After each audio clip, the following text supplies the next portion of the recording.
The waiter had just poured iced tea when my phone lit up again. Unknown number. Third time that afternoon. I stepped outside the restaurant, heels clicking against concrete, and answered. This is Meridian Bank. We need to discuss your delinquent mortgage. The word delinquent echoed in my ear. I laughed softly. I don't have a mortgage. A pause. Papers shuffling. Ma'am, you owe $373,000. Through the glass window, I could see my aunt smiling at the head of the table, showing everyone photos of her new house. I didn't go back inside right away. I just stared at her and realized something had already been signed in my name. I sat back down at the table like nothing had happened. My aunt was in the middle of a story about finding the perfect neighborhood. She kept saying the word perfect like she'd earned it through patience instead of paperwork. My mom nodded politely. My cousins laughed. Someone asked about the school district, even though none of us had kids. The restaurant smelled like garlic bread and lemon cleaner. A TV above the bar played a silent game. The waitress set down my plate and asked if I wanted extra napkins. I said yes, because my hands felt too still. No one noticed I had stepped outside. No one noticed my face had changed. That's what family dinners are sometimes. A room full of people who only see what they expect. When dessert menus arrived, I excused myself again and went to my car. I needed the quiet. The inside of my car was warm from sitting in the lot all evening. I opened the bank voicemail and listened to it slowly. Past due by 92 days. Nearing foreclosure review. Final notice. My name. My social security number, partially masked. A property address I didn't recognize, except I did. Because my aunt had shown us the same address printed on a glossy listing sheet last month, laughing about how prices are insane now. At the time, I'd assumed she was dreaming out loud. I called the bank back and asked for the loan department. A man named Trevor answered. His voice sounded tired, like he'd said the same sentences all day. I'm looking at the file, he said. This is under your name. Signed in person at closing. I wasn't there, I said. He paused. Then his tone shifted slightly, not accusatory, but cautious, like he was deciding how to categorize me. Do you have any reason someone would have access to your identity? That question landed heavier than the debt. I thought about the family folder my mother kept in her hallway cabinet. Birth certificates, social security cards, old tax returns. Everything important stored together like trust was automatic. My aunt had always been around. Holidays, Sunday lunches, helping my mom reorganize, dropping off casseroles when someone was sick. I had never considered her a threat. How long had I been wrong? I asked Trevor to email me the basic documentation. He hesitated. We can mail it to your address on file, he said, for security. My address on file is old, I replied. Update it. He put me on hold.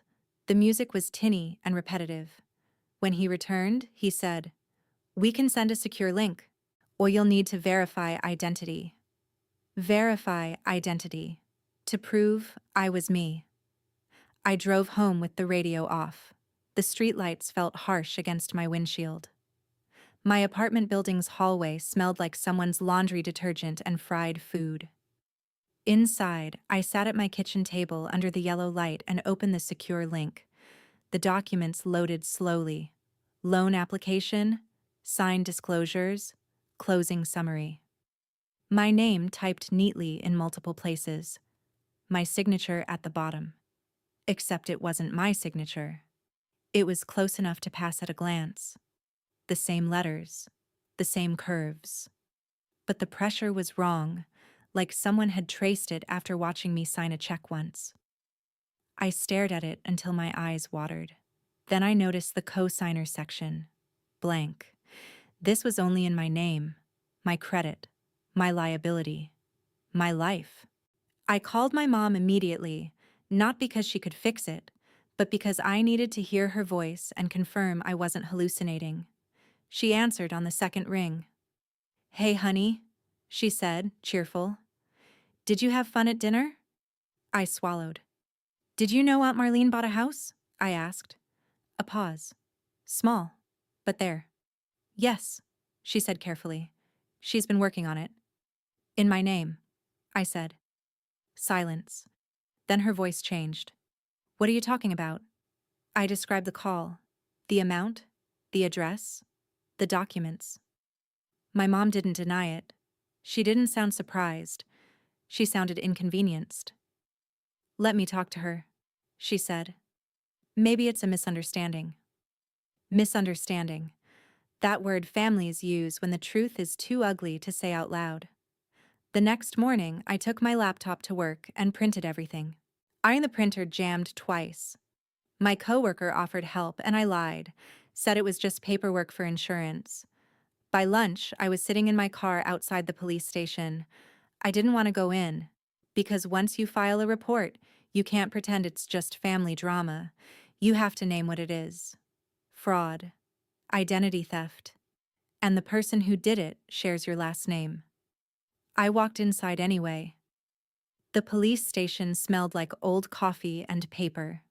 There was a television mounted in the corner playing a muted news segment. A woman at the front desk slid a clipboard toward me without asking questions. Her nails were painted a chipped shade of coral. "Fill this out," she said. "An officer will call your name." My hands felt steady as I wrote. Name, address, social security number, description of incident.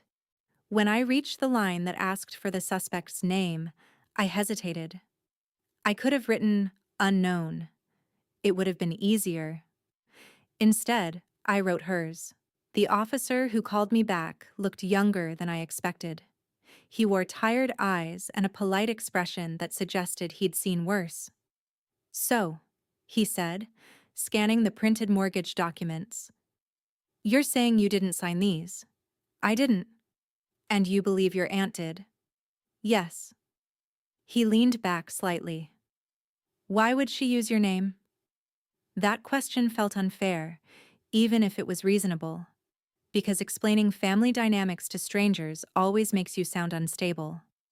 "She's had financial issues before," I said carefully. "Nothing criminal, just patterns." Patterns. Like asking to borrow money that never returned.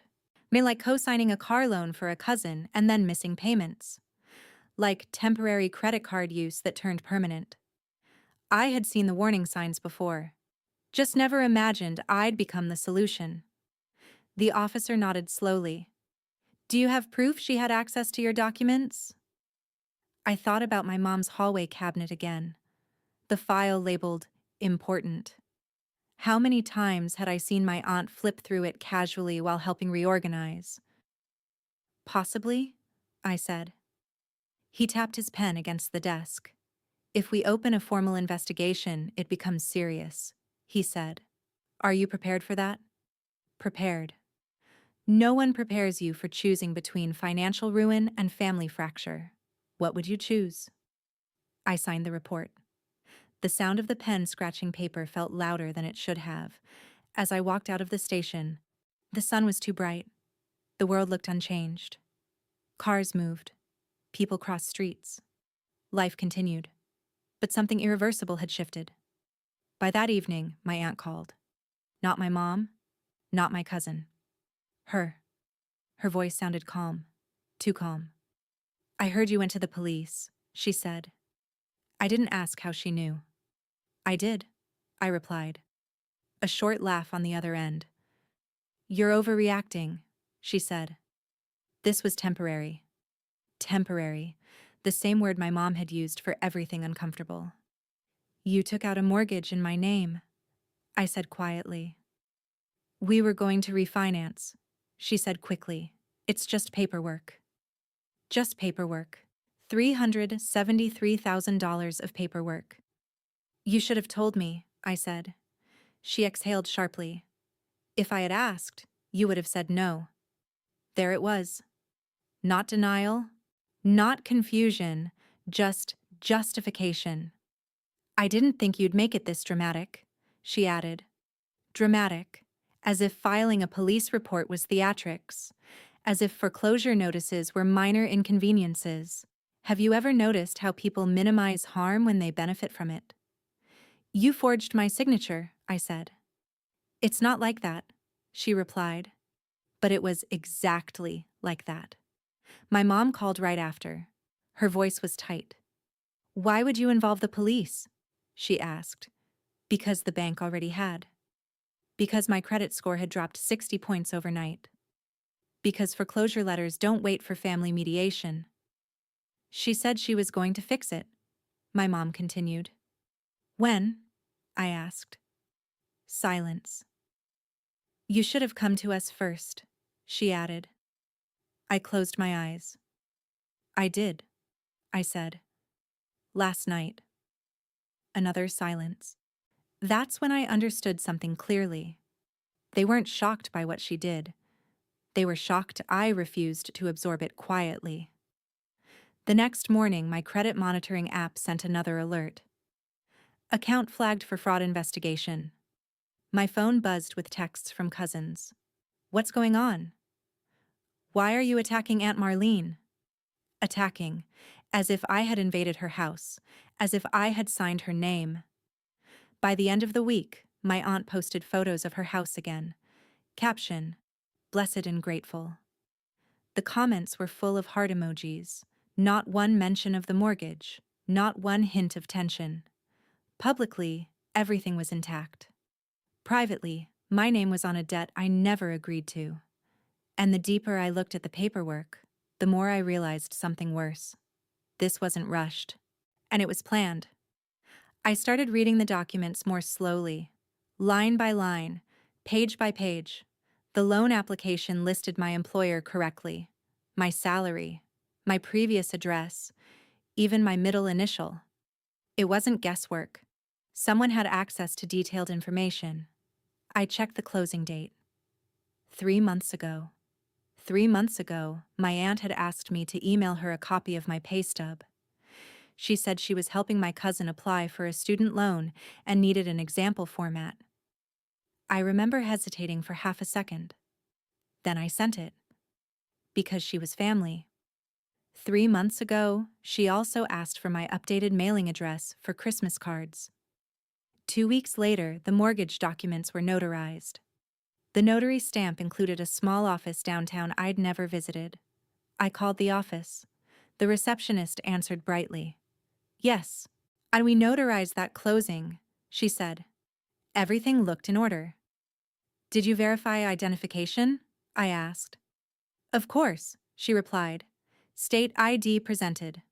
State ID, my ID. Except I hadn't lost it, which meant something else. A copy, a replica, or someone willing to look the other way. How long had this been building without me noticing? When my aunt insisted on driving me to renew my license last year because parking downtown is impossible. When she asked to hold my wallet while I tried on coats at the mall. When she took photos of us at brunch and casually snapped a picture of my driver's license for the birthday club at the restaurant. Little things. Forgettable at the time. Clear in hindsight. I felt sick. Not because of the money, but because of the patience. This wasn't desperation. It was strategy. That night, my mom came over without warning. She stood in my living room with her purse clutched tightly, like she was there to negotiate a hostage release. You need to drop this, she said quietly. I offered her a seat. She didn't take it. She'll refinance, my mom continued. She's already talking to lenders. With my credit? I asked. My mom looked away. It won't take long. Long enough for what? For the investigation to stall? For the bank to stop calling? For my aunt to keep the house? What if she doesn't qualify? I asked. She will, my mom insisted. How could she be so sure? Because she believed the same thing she always had, that I would absorb the damage if needed, that I would protect the family image. You're making this public, she said. Do you know what that does to us? There it was again. U.S. As if my name wasn't already attached to a foreclosure process. As if my credit wasn't being evaluated by algorithms that didn't care about Sunday dinners. I didn't make it public, I said. The bank did. My mom's shoulders dropped slightly. For a second, I saw something real in her expression. Fear. Not for me. For reputation. You could have called me first, she said again. I did, I replied. We stood there in silence. Have you ever realized that some people confuse forgiveness with compliance? She left without hugging me. The next morning, the bank's fraud department called. They had flagged inconsistencies in the closing signature. They were opening a formal investigation. That meant the loan would be paused. It also meant statements would be reviewed. Statements that might show where the down payment came from. I had assumed my aunt scraped together savings. Now I wasn't so sure. The more the investigation unfolded, the more one fact became impossible to ignore. This wasn't the first time she had used someone else's credit. It was just the first time someone refused to fix it quietly. I stopped answering group messages. Not dramatically, not with a speech. I just muted the thread. The cousins kept posting photos of my aunt's house, new curtains, backyard patio, a caption about fresh starts. I didn't react. I didn't comment. At work, I focused on routine. Emails, meetings, coffee refills, ordinary things that felt steady compared to everything else. The bank sent weekly updates. Under review. Documents requested. Investigation ongoing. The words were neutral, calm, professional, unlike my family. My mom texted one afternoon. She's crying every day. I stared at that message for a long time. Was I supposed to feel guilty? For protecting my name? For refusing to absorb a $373,000 mistake? Like anyone who's ever felt overlooked, I had spent years smoothing over tension, making excuses, translating harm into misunderstandings. Not this time. I changed the passwords on every account I had, ordered a credit freeze, locked down my mail forwarding. Small actions. Quiet protection. No confrontation. No shouting. Just distance. Have you ever noticed how empowering paperwork can feel when emotion fails? By the end of the week, I stopped checking my aunt's social media. I didn't need to see the dream house anymore, because something inside me had shifted. This wasn't about a mortgage. It was about the moment I stopped trying to be the family's safety net. And once I stepped away, the silence felt different, heavier, and more honest. The certified letter arrived on a Thursday. Thick envelope. Bank logo in the corner. My name printed neatly across the front like it belonged there. I opened it at my kitchen counter. Inside was a formal notice from the fraud department. The investigation had uncovered irregularities not only in the mortgage application, but in the source of the down payment. The funds had been transferred from a joint account, an account I didn't recognize at first. Then I saw the second name, my grandmother. The account had been dormant for years, tied to the same trust my mom once said was, for emergencies only. The down payment had come from there, which meant my aunt hadn't just used my credit. She had moved family funds, without full authorization. I read the paragraph twice, then 3 times. This wasn't impulsive. It was layered. The bank requested additional documentation from all parties involved, including co-trustees, including signatories, which meant my name would appear again. Officially. My mom called that evening before I could process it fully. Her voice wasn't defensive this time. It was strained. "They're asking questions about the trust," she said. "Yes," I replied. She didn't think it would escalate. Escalate. As if the scale wasn't already massive. "Did you know she used Grandma's account?" I asked. Silence. Then, "It was temporary." There it was again. Temporary had become their shield. But this wasn't temporary anymore. And this was documentation. transfers, signatures, bank reviews. My dad got on the line next. This could get serious, he said quietly. It already was. If charges are filed, I didn't file charges, I said. The bank did. A pause. Then, almost softly, you could still withdraw your complaint. Withdraw, undo, erase, like it had never happened. But foreclosure notices don't erase themselves. Credit scores don't reset because dinner is awkward. Have you ever realized that sometimes the real boundary isn't loud? It's the refusal to fix what you didn't break. I'm not withdrawing anything, I said. On the other end, I heard my aunt's voice in the background, crying. For a second, something flickered in my chest. Not guilt, grief. Because the version of her I grew up with wouldn't have done this. But maybe that version was just easier to believe in. The next morning, my cousin texted me. "You're tearing the family apart." I stared at the words. No. The mortgage did that. The forged signature did that. The transfer from grandma's account did that. All I did was refuse to absorb it quietly. And once that became clear to me, the fear started to fade, because the worst thing had already happened, and I was still standing. The bank froze the loan. Payments stopped processing. The foreclosure clock paused. The property was flagged under active fraud investigation. I didn't celebrate. I just exhaled. My aunt stopped posting photos. The blessed captions disappeared. Comments turned off. Her page went quiet. At work, I focused on ordinary tasks, answering emails, updating spreadsheets, heating leftovers in the break room microwave while coworkers talked about weekend plans. Life didn't explode. It narrowed. My mom called less. When she did, her voice sounded smaller. "They're reviewing everything," she said once.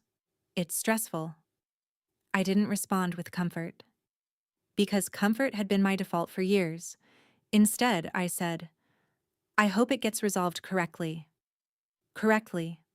Not quickly. Not quietly. Correctly. Have you ever noticed how peace sometimes feels unfamiliar at first? Like you're waiting for the next blow. But nothing came. No more pressure to withdraw. No more texts accusing me of betrayal. Just distance. I stopped attending family dinners. Not in protest. Just in protection. I changed my mailing address on every document I could find, locked my credit, updated my legal paperwork. Small, steady moves. For the first time, I wasn't reacting.